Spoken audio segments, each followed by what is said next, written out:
Bonsoir à toutes et à tous et merci de nous choisir dans le programme du soir sur New World Info ce vendredi. Comme toujours, c'est avec le décryptage de l'actualité qu'on va commencer ce programme. Nous parlons du Mali ce soir. Le fils de l'ex-président Ibrahim Boubacar Keïta, Karim Keïta, a trouvé refuge à l'étranger. On en parle tout de suite avec Mamadou Diouf, notre éditorialiste. Bonsoir Mamadou Diouf. Bonsoir Samuel. Le fils du président malien Ibeka Karim, l'une des personnalités sur lesquelles s'était concentrée la contestation du pouvoir de son père renversé par un coup d'État le 18 août dernier, a trouvé refuge dans un pays voisin. C'est ce qu'on a appris jeudi de sources diplomatiques proches et de son entourage. Les militaires avait repris le pouvoir à son père Ibeka lui-même, libéré hier, qui a rejoint son domicile. Mamadou Diouf, d'abord, est-ce que le sort de Karim Keïta a été discuté avec les militaires pour qu'il quitte le territoire où il s'est échappé? Il faut plutôt dire qu'il s'est échappé pour ne pas parler tout simplement de fuite, puisqu'au départ, quand on annonçait les arrestations, son arrestation avait également été annoncée. Bon, par la suite, il était clair qu'il n'avait pas été arrêté. Et pratiquement tout le peuple malien se posait la question où il se trouve. Donc il est clair que c'est une fuite en bonne et due forme parce que vu la façon dont il a concentré le mécontentement des populations maliennes, à la limite, les Maliens étaient plus intéressés par Karim que par son père pour ce qui concerne leur mécontentement. Donc on aurait pu laisser le père à la maison attraper Karim. Les Maliens auraient peut-être même pu être satisfaits en acceptant que le père puisse continuer à diriger le pays. Dans quel pays se trouve-t-il actuellement? Une bonne partie des médias disent la Côte d'Ivoire. Quand vous regardez les médias maliens, ils sont catégoriques là-dessus. Ils disent qu'il se trouve en Côte d'Ivoire.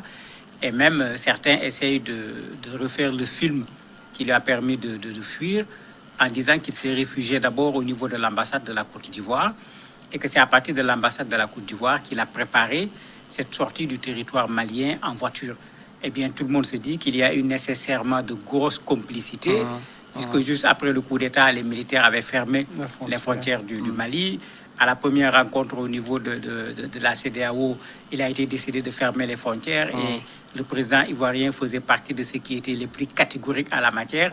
Donc s'il traverse la frontière de la Côte d'Ivoire, c'est que nécessairement, il y a eu complicité quelque part. Alors, comment on peut quand même comprendre que, parce que Karim Keïta, c'est pas quelqu'un qui passe inaperçu, il ait pu se tirer au nez à la barbe des militaires? Pour se cacher, on a vu du tout. On a même vu des hommes se déguiser en femmes pour pouvoir sortir d'un espace dans lequel ils étaient dans une situation extrêmement difficile. Et surtout, en ce moment où au Mali, c'était plutôt l'interrogation, tout le monde se posait des questions. Parfois, ces situations facilitent ce genre de choses. Tout le monde se dit qu'il est quelque part caché.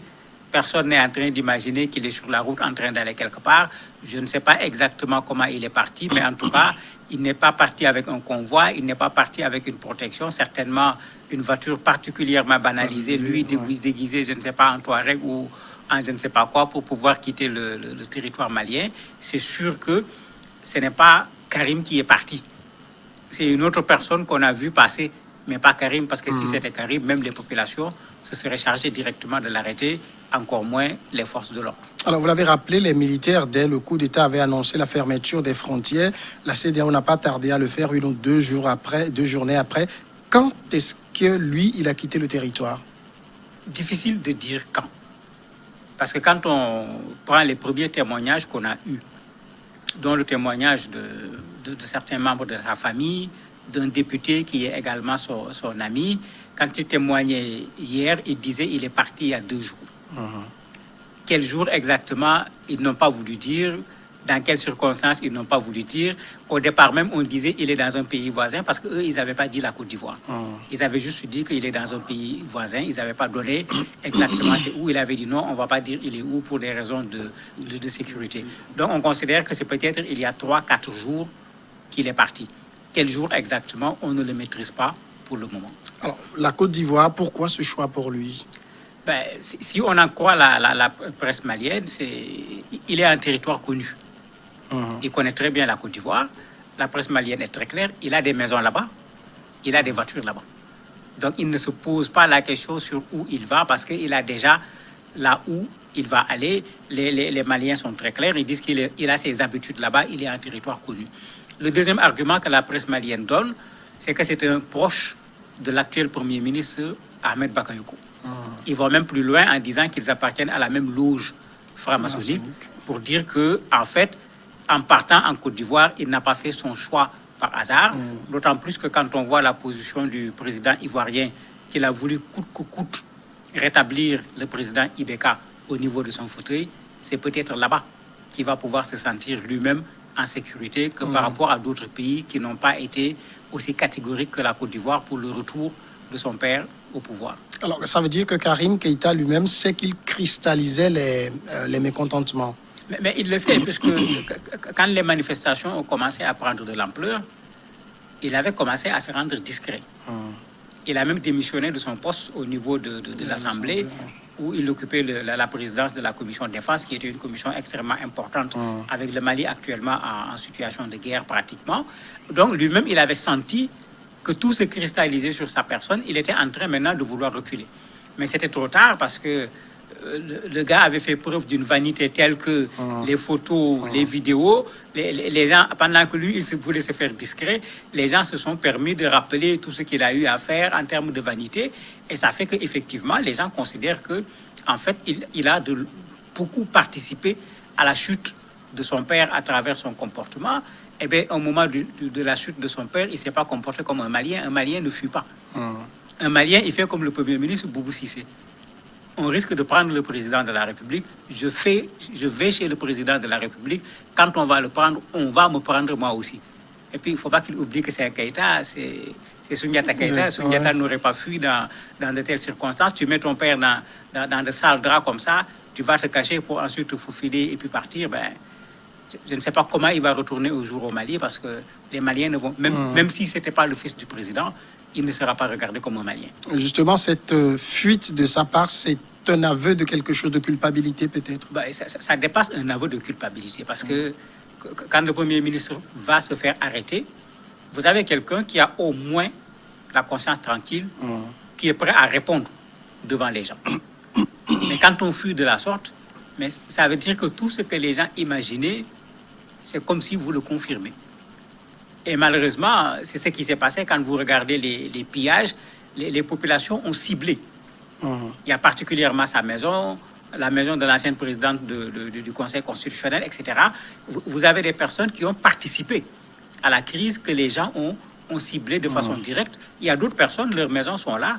Lui, sa maison est à côté de la maison du président Ibeka. Sa maison a été vandalisée. La maison de Ibeka n'a pas été vandalisée. Pourtant, c'est le père et le fils, ils étaient tous les deux au pouvoir. Ça montre clairement qu'effectivement, les Maliens en voulaient à Karim, pas en tant que fils du président, bien sûr, mais à cause de sa responsabilité dans la corruption, dans la gabégie, dans les passe-droits, puisqu'on a vu du tout avec lui durant la gérance de son père. Il faut dire que Karim Keïta a été élu député en 2013, la même année où son père a pris le pouvoir. À quel moment a-t-il commencé à être dans le viseur des Maliens comme quelqu'un qui participait à cette entreprise de corruption?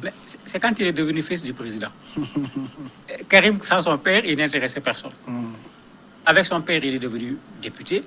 Déjà, à l'époque, certains analystes commençaient à dire non, vous prenez déjà le mauvais chemin, ne mêlez pas la famille à la chose publique.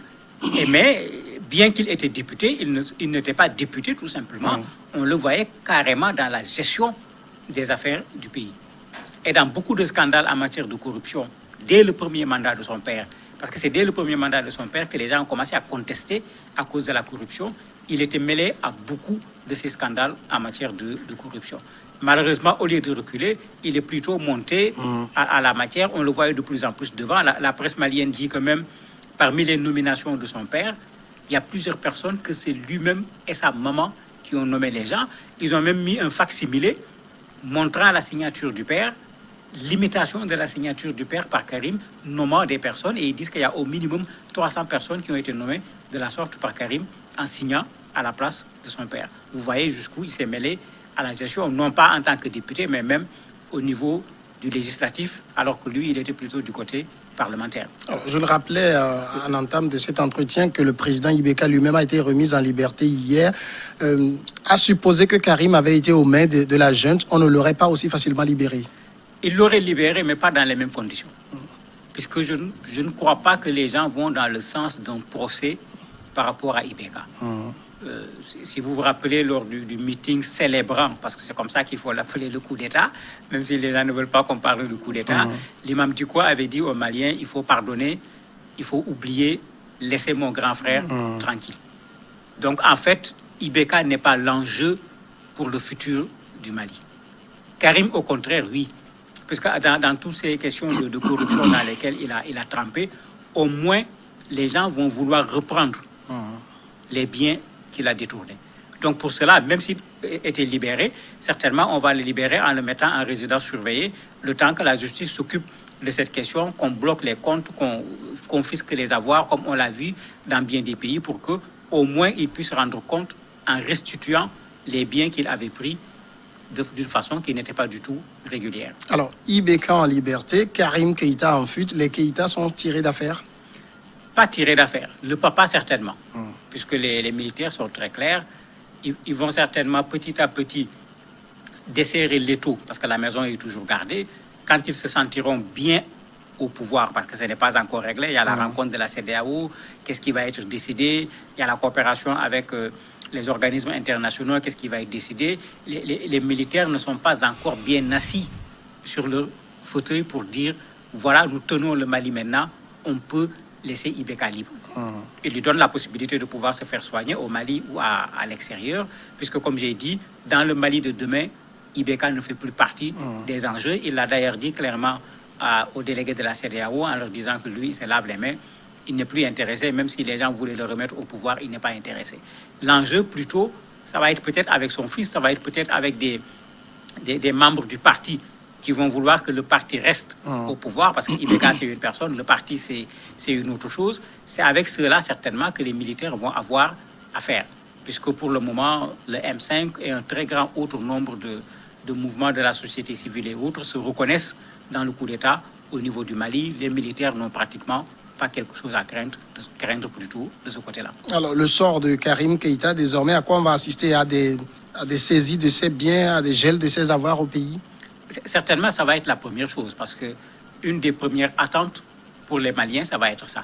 Parce que généralement, dans ce genre de situation, quand on dit c'est pas vrai, les gens vont vouloir savoir c'est quoi au juste la vérité. Les gens vont vouloir savoir également combien d'argent sont partis. Puisque quand on dit il a des villas en Côte d'Ivoire, il va dans ces villas, il a déjà ses voitures. Donc là où il part, il n'a pas de questions à se poser. C'est comme s'il y a un refuge qui avait déjà été préparé pour lui, une sorte de planque. Maintenant, est-ce que le Mali va aller même jusqu'à demander à la Côte d'Ivoire de confisquer également ses biens? Très certainement, il va falloir, comme on le dit, une commission rogatoire, parce que les Maliens ne pourront pas aller le faire. Il va falloir saisir la justice ivoirienne pour le faire. Est-ce qu'il a d'autres biens ailleurs qu'au niveau du Mali? Tout cela, ça va être un travail à faire, mais dans l'immédiat, on ne pourra pas le faire. Mais surtout que aujourd'hui, les militaires ont un autre chantier, c'est de se faire accepter par la CEDEAO et par la communauté internationale. Karim, ça sera certainement après, mais pas avant. Mamadou Diouf, merci d'avoir répondu à nos questions. C'est moi qui vous remercie. Nous passons maintenant à la pause et on revient après pour l'invité sport comme tous les vendredis.